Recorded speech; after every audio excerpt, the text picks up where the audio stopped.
What should you do if you're behind on retirement planning or dreaming of retiring early but need a clear plan to make it happen? Let's dive into the situation of someone in their mid-40s who has nothing saved for retirement and explore the steps they can take to achieve financial freedom. Stick around, because the numbers are pretty surprising. My husband and I are in our mid-40s and we have one child. Due to considerable health issues prior to having our child, we have little savings, $10,000, and no retirement. All of that being said, my health is stable and we would like to catch up on our savings for retirement. My husband's income is $150,000. We have no work benefits because he works for a startup. We own our home, valued at $400,000, and have approximately $200,000 in equity. We have approximately $20,000 in debt that is made up of $10,000 in student loans and $10,000 in medical bills. We own both of our cars outright with no car payments. We've done an analysis of our spending and have approximately $2,000 each month to begin investing in our retirement. I'm healthy enough to go back to work myself, so I'll be able to contribute the bulk of my pay to investing in retirement. I have researched investing in an IRA, HSA, and I'm really just looking for advice on how to start. Please offer suggestions as to what we can do to make up for lost time. Firstly, remember that none of this is financial advice, and if you're unsure of how to proceed and don't feel confident in figuring it out yourself, consider consulting a professional. This is not an uncommon situation to be in at all. Many people reach the middle-aged years, or even later, and realize they need to start thinking seriously about retirement. Life happens, and whether it's due to health issues, family responsibilities, habits of overspending, or simply a lack of financial education earlier on, it's easy to find yourself in this position. Many people don't want to prepare for retirement because they believe they're too young to think about it, which often leads them to putting off planning until much later. However, the truth is that retirement planning is something everyone should start as early as they can, ideally in their 20s or 30s, when time and compound interest are on their side. With that said, it's important to remember that not all is lost if you're starting later in life. While starting earlier provides more flexibility, beginning in your 40s or 50s still gives time to build a comfortable portfolio. In many cases, it's even easier because older adults often face fewer financial burdens, such as raising a family, paying off student loans, or starting a career, and they typically enjoy higher incomes than ever before. Since there's a total of $20,000 of potentially high-interest debt split between student loans and medical bills, it's wise to eliminate these obligations quickly to free up cash flow for investing. With $2,000 available monthly for saving or debt repayment, here's a plan. Use the debt snowball method and pay off the smallest balances first for motivation, or use the debt avalanche method by focusing on the highest interest rate first to save money. Since they're both about the same size and likely similar interest rate, either one will work about the same. The $2,000 in extra cash should be allocated towards the debt so it will be completely gone within 10 months or less. Upon returning to work and seeing a large increase in household income, throw everything towards those two debts and make it a priority to pay those in full before moving on. Once the debt is paid off, focus on establishing a fully funded emergency fund. Just about everyone should aim for 3 to 6 months of living costs. This provides protection from unexpected expenses or income loss without derailing retirement progress. It's important not only to set up the fund, but also to keep it replenished if money is ever taken from it, which is likely at some point. Once the small debts have been knocked out and the emergency fund is fully built up, it's time to start investing for retirement. First, it makes the most sense to max out any tax-advantaged accounts. If there's a 401k available, it makes the most sense to contribute enough to get the full company match. It's basically free money. But if the husband doesn't have workplace benefits, that might not be an option. Next, put money into an individual retirement account with tax perks, like a traditional IRA or Roth IRA. Most people can contribute up to $7,500 per year to these. A high-deductible savings plan, or HSA, is another option. It's a triple tax win. Contributions are tax-deductible, the money grows tax-free, and you can use it tax-free for medical expenses. Families can put in up to $8,300 per year. Once all of these options have been maxed out, it's time to look at other investments, like a brokerage account or maybe real estate.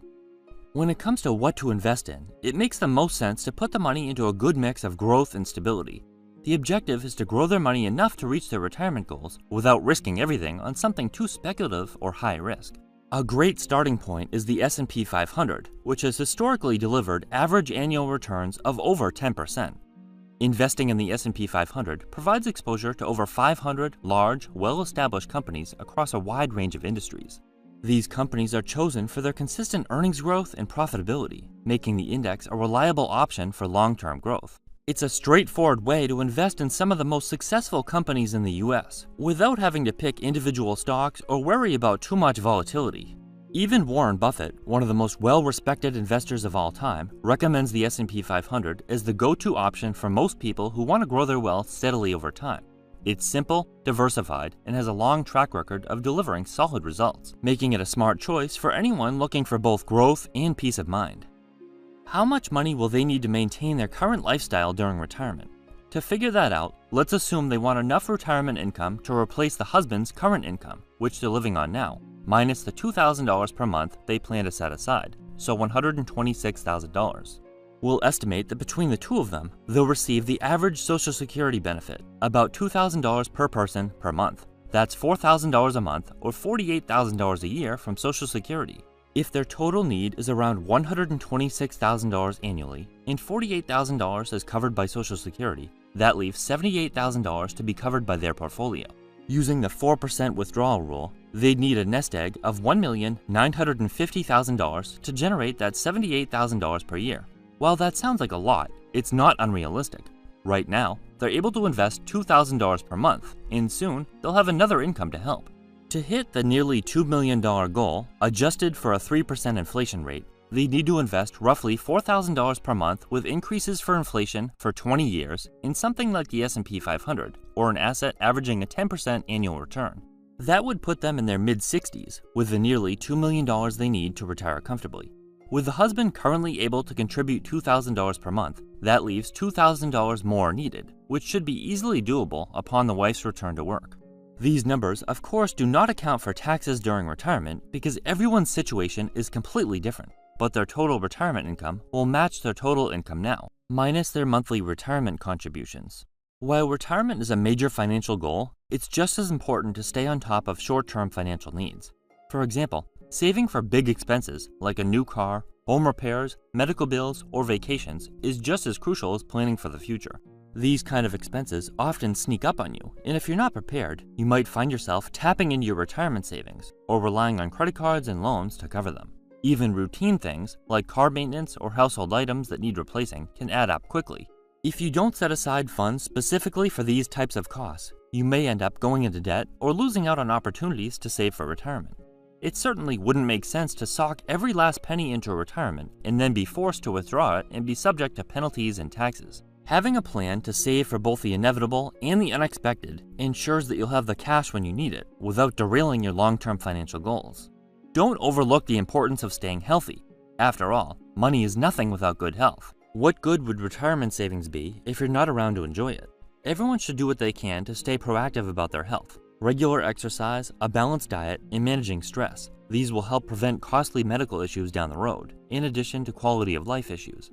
By investing in your well-being now, you're not only setting yourself up for a better quality of life in the present, but also ensuring that you'll be able to make the most of your retirement years when the time comes. Retirement progress should be checked on regularly, whether that's every month, twice a year, or once a year. Taking the time to review things helps you see how income, investments, and overall progress are shaping up. It's also a great chance to tweak things if needed, like adjusting investments, upping contributions, or handling any surprise expenses that pop up. Keeping tabs on retirement plans and making little adjustments along the way keeps things on track and keeps things moving in the right direction. If you're like most people, you don't have a 50-year timeline until retirement. However, with proper planning and dedication, a successful retirement can still be achieved in a much shorter time frame.